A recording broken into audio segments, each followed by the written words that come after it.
from that man on the cot. The man didn't have a lick of faith on the cot that got his miracle. What got his miracle was the fellows that took the roof off. And you hear what I'm saying, church? I feel this. Sometimes people's too sick to pray for themselves. Somebody in the coma, they can't pray for themselves and have faith. Somebody's going to have it for them. Somebody say amen. Somebody unconscious, they can't pray for themselves. Somebody's going to have to be an intercessor for them and receive that miracle from God for that person. Somebody say, well, I don't see that, brother. That's still the truth. Amen. Lord have mercy. Lazarus, when Jesus... I'm trying to hurry, but I feel this. Jesus always made a difference. Everywhere we went, he made a difference. You know the story. We preached it. The man's preaching. We've talked about it. We've sang about it. Mary and Martha thought he was 3 days late. Well, naturally, to the natural eye, he was. But now he's thinking, ain't no need to come now, Lord. If you don't want me to sit for you, you're going to save the brother. Jesus coming right on time. Amen. He makes a difference. Yes, he does. I don't care, even if it was having a funeral. And I believe Jesus walked over and touched what we call a coffin. And they raised up. My God, what would that do to the church world? They'd fall over dead, probably shocked. Wouldn't hardly believe it. Jesus makes a difference everywhere he goes. Every life he touches, every house he moves in, he makes a difference. He makes a change. Amen. Can somebody say amen? Amen. You know the story. They got news. Somebody told them Jesus was coming. Lord, now why did you come when we sent for you? We needed you when it was near death. Jesus has the keys to death, hell, and the grave. Amen. All power over death. Yes, amen. And when he spoke, something had to happen. I preached this a lot. I'm not going to stay on this long, just a minute. I believe if Jesus hadn't called Lazarus by name, I believe every grave on that hill, that hollow, that hillside, every tomb, I believe they would have burst open, said to Becky, and there would have stood people all over the place. Can somebody hear what I'm saying? But when Jesus spoke directly to him, death had to turn him loose. I think it's amen. Jesus made a difference. He made a believer out of Lazarus' sisters. Lord, if he'd have been here, he wouldn't have died. Well, Jesus got more glory. Now listen here. He got more glory out of raising him from the dead than he would if he come this prayed for him while he was sick and he got better. Amen. Hello? Can somebody say amen? And Jesus, when he shows up, even death's got to listen to him. Sickness has got to listen to possibilities. Your situation's got to listen to what Jesus says about it. Your troubling spirit that buffs your mind has to listen when Jesus comes on the scene. Amen. Can somebody say amen? Amen. Let's grab another story we preach about. I love the Bible. I love talking about it. I love preaching about it. Can somebody say amen? One day Jesus told the disciples, we preached about this. He said, let's go over yonder to the other side. They had to cross a little lake, a little sea. Can you hear what I'm saying? He was training these boys. Jesus, listen to me. Jesus was asked a question. Now listen, catch this in your spirit. Why doesn't your disciples fast and pray? Why don't they fast and pray? That's what he was asking. He said, the day's coming when the bridegroom's going to be coming. Talking about himself. Then they're going to pray and they're going to fast. They're going to seek my face. They're going to long for these days that I walked in the flesh. That's what I was saying. That I walked with, I slept with, I've been here in the presence. They're going to long for these days. How many of you what I'm saying? There was no need for them to fast. All power, heaven and earth was walking out with them. What Jesus spoke happened. Death had to turn loose. Life had to come on the scene. Sickness, God, I feel this. Devils had to come out. Jesus said, let's go to the other side of the lake, the other side. Go across. Let's go across. And when Jesus speaks something, I don't have to second guess it. Amen. I'm trying to get this out this time. I'm like I feel it. He said, let's go over yonder to the other side.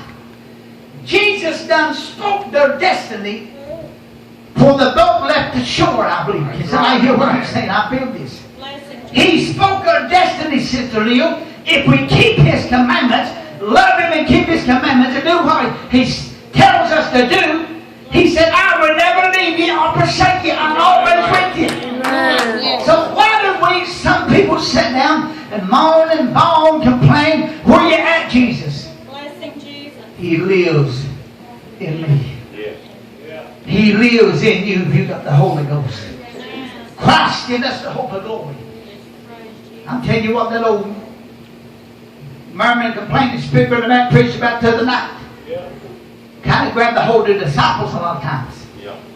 And if we ain't careful, it's going to jump on our shoulders. Amen. And if we ain't real careful, we're going to listen to what it says. Amen. Hello? These boys ate with Jesus, slept with Him, and He trained them, He taught them, they saw miracles. And He said, let's go to the other side. Well, probably halfway across the lake. For some reason or another, the disciples probably thought, where'd this storm come from? The man ran down on a pillar, ordained that storm. How many knows Jesus lets things happen? God, I feel this. To try your faith. Jesus knows your beginning. He knows your ending. He knows if you're going to be faithful all the way. He knows if that storm that you're going to get in and then you're going to give up. Now somebody said, I heard that. He said He would put more in it than you get back. Well, I got news for you. I'm going to give you a revelation. Put this in your computer here and in your computer here. Want to, write in your Bible, back in your hand. Either way you want to. Put it in your shoe and keep it if you want to. What that's saying, He would put more on you than you could bear, is if you are doing what the Lord has said for you to do. Now, if you're just lollygagging, halfway living right, hang on halfway in, halfway out. You're either in or O-U-T. Let me say amen. And He wants us to have. Now I want you to trust me and trust that we can reach God and reach the throne of God for you for a miracle. I've got confidence in everybody here. But it may come a time that I can't get a hold of Brother Lice or Brother Man or you sisters. I may not be able to get a hold of you and say, hey, I need prayer. Pray for me now. So what I'm going to do, wait a day or two till I get a hold of you, my time is in. I've got to have a one-on-one relationship with Jesus. I feel this. And if Jesus is in the house, He always makes a difference. He always makes a difference. I'm never alone. I may be sitting there, me and my old dog, or my pooch, or whatever you want to call her, but I'm never alone. Can you hear me? Because Jesus is there, and I got a big old angel. God, everybody ain't getting me. Wake up, please, somebody. Got a big old angel, Sister Diane, that follows me. Follows me in my shadow everywhere I go. Somebody said, I don't believe that, but well, I believe because the Bible teaches it, and I can prove it to you. I ain't got time right now. I'm going to get this message delivered. But if Jesus is in your house, I don't care what I face tomorrow. I don't care how black the clouds get. The Lord give me a song, and I love to sing this. I was at my table praying and meditating, and Jesus give me a song. The sun is always shining beyond the clouds. There is not no cloudy days where the sun is shining all the time. I grab that. When I face these dark clouds, these spiritual storms, these boys was fixing to go into one, Sister Mary, and was fixing to try their faith. Jesus had trained them. My God, it's good to see.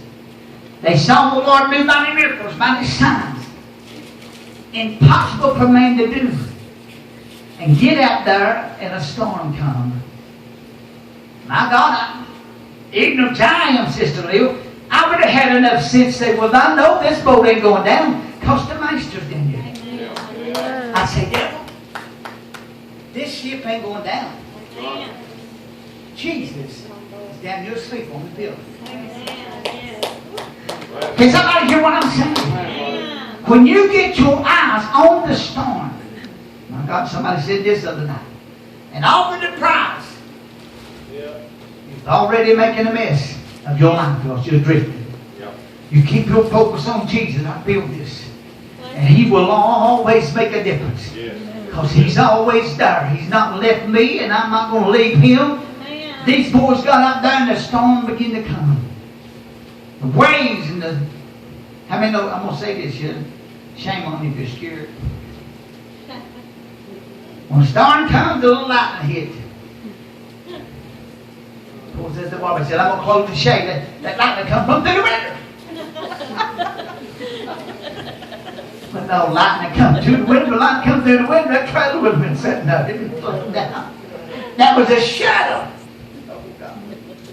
That was a reflection of the real thing. When the real thing hits, Sister Lil, it ain't no pulling the shade and keeping it out. Because if He wanted to get you, honey, He knows where you're at. Can somebody hear what I'm saying? These fellows here was headed into a storm and it began to rage. They got their eyes off of the man laying on the pillow and got it on the storm. It's like old Peter did. You know the story about him. He said, "Bet you, Lord, bid me come to you." Jesus said, "Come." He said, "Come, get out of the boat, Lord. Get out and come to me, honey." That's what Jesus was telling me. Well, guess what? Peter had enough price about him, more than the others. He stepped out of the boat. It's time that we get out of our little boats, our little comfort zones, and step out in the water. Amen. Swim or drown. Amen. Can somebody hear me? They tell me if you take a little baby like Sister Barbara's holding, throw it in the deep water, it'll swim.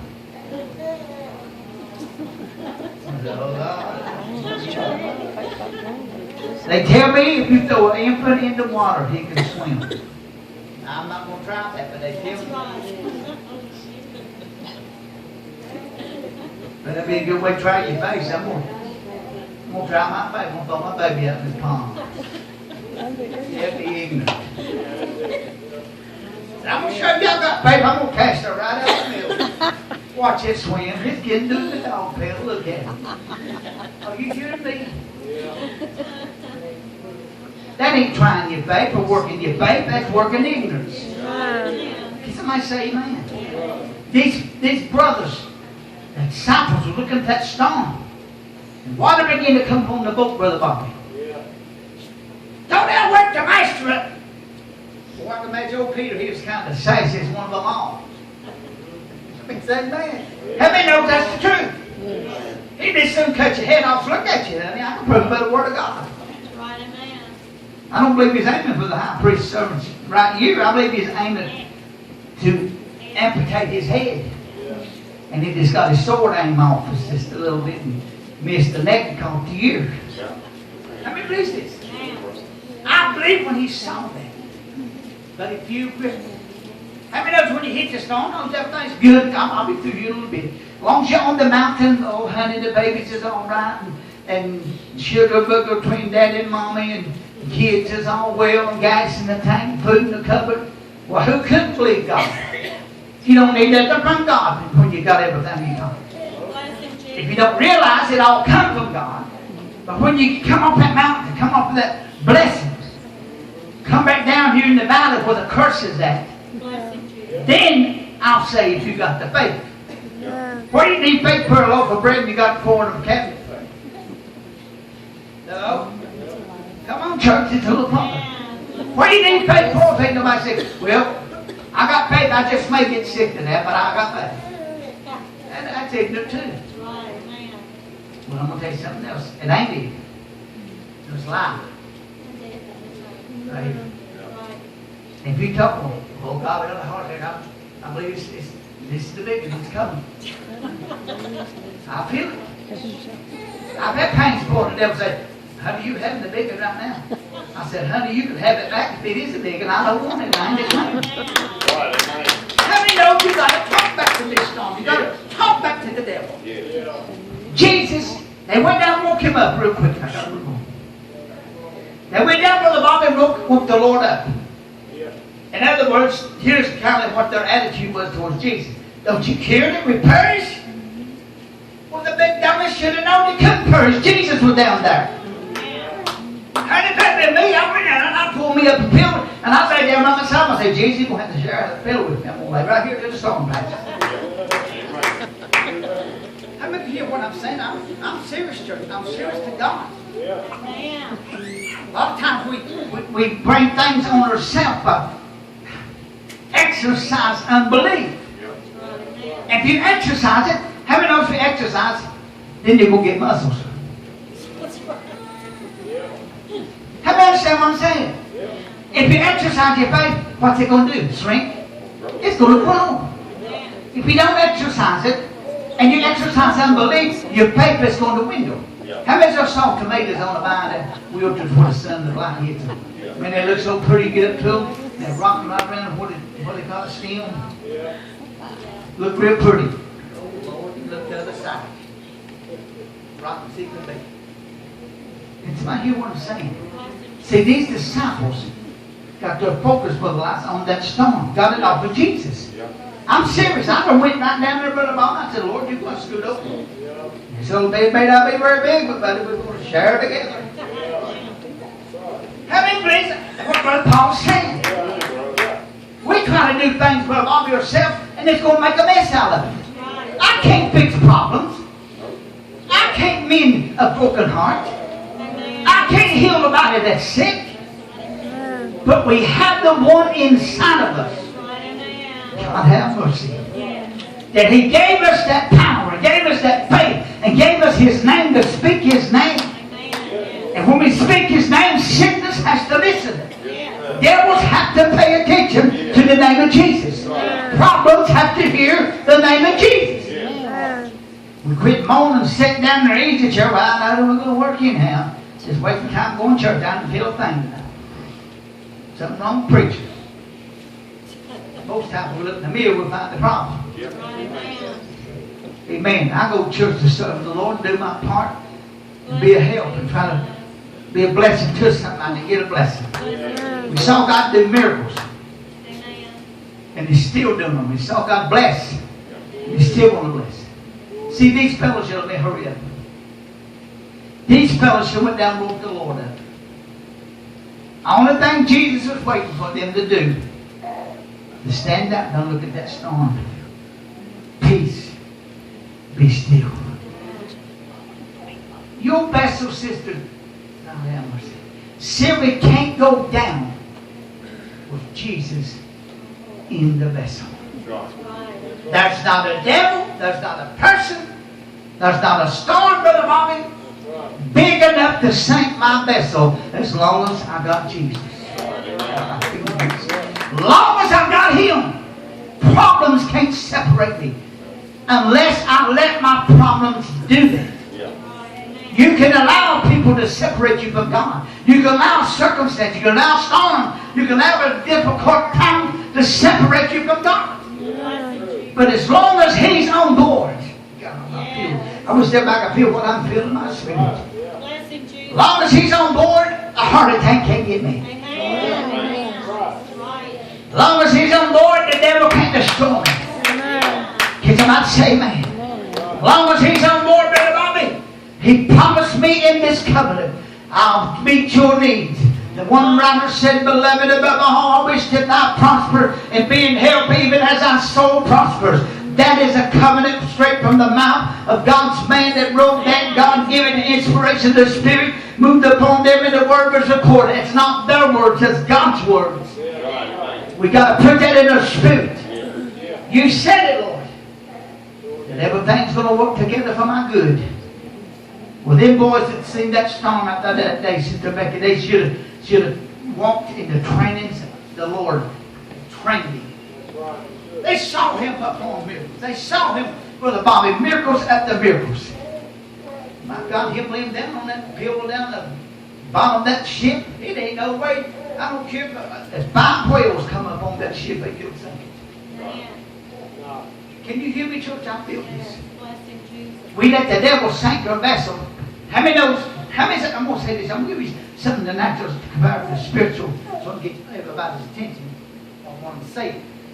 How many's ever been in a boat before, out on the lake, and the plug coming out the back of the boat? It's just called a drain plug.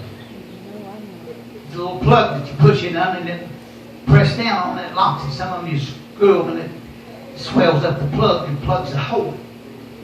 Well, I was sitting in the back of the boat, and I said, I don't know, 10, 12 years old, 14, somewhere around there, sitting there fishing, having a good time, moving my foot around, and all of a sudden I hear the water gushing. I looked down and I said, that scared me deaf, little ice. Bob, that scared me deaf. And he was coming in, like 4 water hoses breaking. Me, my dad, and my brother. They said, what in the world do you do, boy? I said, I don't know, the water's pouring in back here. So they hurried, got the boat over to the bank, was some trees, sat and leaned the boat up, finally got the plug back in. See, if I've been paying attention and been aware of what I should have been aware, I'm trying to get somebody's mind ain't focused with. If I've been focusing on what I was doing, and I know that plug was there, it just wasn't there for looks or a picture or just to be something on the back of the boat. I knew what it was. By my ignorance, I got too close to the plug. Well, somebody still think here. And by me making error, I almost sunk the boat. Can you hear me? A lot of times, our vessel, this is like a vessel out on my stormy sea. Things that I do that I shouldn't have done, things that I didn't do that I should have done, will cause my boat to take on water. Can somebody hear what I'm saying? If these brothers would have stood out there and rebuked the storm, they could have spoke to it just like Jesus did. Because he said he gave them power over all the powers of the enemy. See, Jesus controls everything that happens in your life. Amen. That's true. I can prove it by the Bible. And some things we bring on ourselves. I said we. Did I point my finger at you? I said we. And I've been getting learning more strategy, Brother Matthew, and more knowledge in God over the last few years. And I can see how you can exit around some of these things that we used to have to go through with, or getting your eyes. I'm not saying backslide, cussing, doing things like that. If you don't keep your mind continually, meditation and praying upon the Lord, can you hear what I'm saying? The devil's got a way of causing you to kind of look away from that prize or that vision set you should have. Them boys should have known there was no way that vessel was going down. See, Jesus was training them. Let me hurry with this. He was training them. You've got to exercise your faith when you go into a storm. That wasn't the only thing. When we go through storms, it's for a reason. Can I have this few minutes right here? When we go through storms, Brother Bobby, it's for a reason. There's somebody out there that needs your experience. God, there's a message. Need your experience of your training, of your Christian life, of the storms that you've conquered, the battles that you overcome. They need to hear from you over on the other side.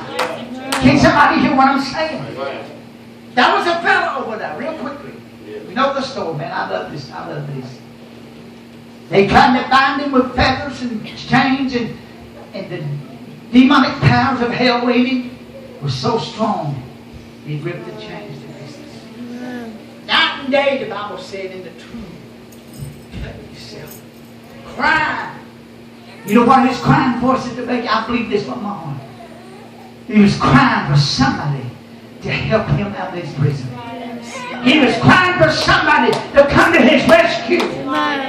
That's why they had to go to the other side. Somebody over there needed deliverance. Jesus trained them how to conquer storms, natural storms. But a great storm was on the other side. A man had 3 The 5,000 devils in him. They got a song out here. They're singing a lot. Jesus didn't say the man's name was Legion. Jesus asked the man what? The devils were talking out the man. And Jesus said, "What's thy name?" The devil said, "My name is Legion, for we are many." Is that the word of God? And this man was in prison, a spiritual prison, couldn't get out of it. He was in bondage, Brother Bobby. He was in a position that no way he could set himself free. But when he saw Jesus,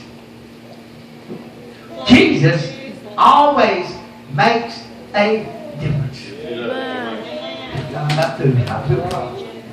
And this man was delivered. You know the story. I'm going to finish it real quickly. The devil asked Jesus for permission. There was a herd of swines on the hillside, the cliffs. The pig. The devil asked Jesus, "Let us go into them swines." You know what the devils didn't want? They didn't want to be cast into hell and put under a seal like the angels that are in prison and chains right now. How many know there's legions of devils? Lucifer, he's got many spirits. And this man was delivered that day. The Bible said, Lord, this shall just bless me. This man was naked. He was unclothed. He was like an animal. He didn't know what he was, who he was. I don't even know where he was at. That day crying in the tomb. I believe if he's on the hillside like over yonder, if we was out in the yard, we could hear him in the night crying. Crying for what, brother? Crying for somebody to help him. They tried to bind him in chains and tried to tame him. They couldn't do it. Catch the Holy Ghost. He get you out of a prison. And the Bible said this man was clothed. Is that the word? And something about every time Jesus teaches him, the people like to sit at his feet. When I get to heaven, I sure want to kneel, do like that little woman. Somebody, I kiss his nasty feet. I'm going to tell you something. If you take your breath in a heartbeat at a time, you go straight to hell. I feel this. See, we all got a crown coming. I'm getting that hush. Crown of righteousness if we live right. But you know what? I believe before they crown him King of Kings and Lord of Lords, I believe every one of us, Brother Lance, is going to lay a crown at Jesus' feet. I believe that with all my heart. I'm not no king. I'm a king by royalty of his blood. He is the true King, church. Jesus makes the difference. He's made a difference in my life. He's made a difference in your life. Hurry up.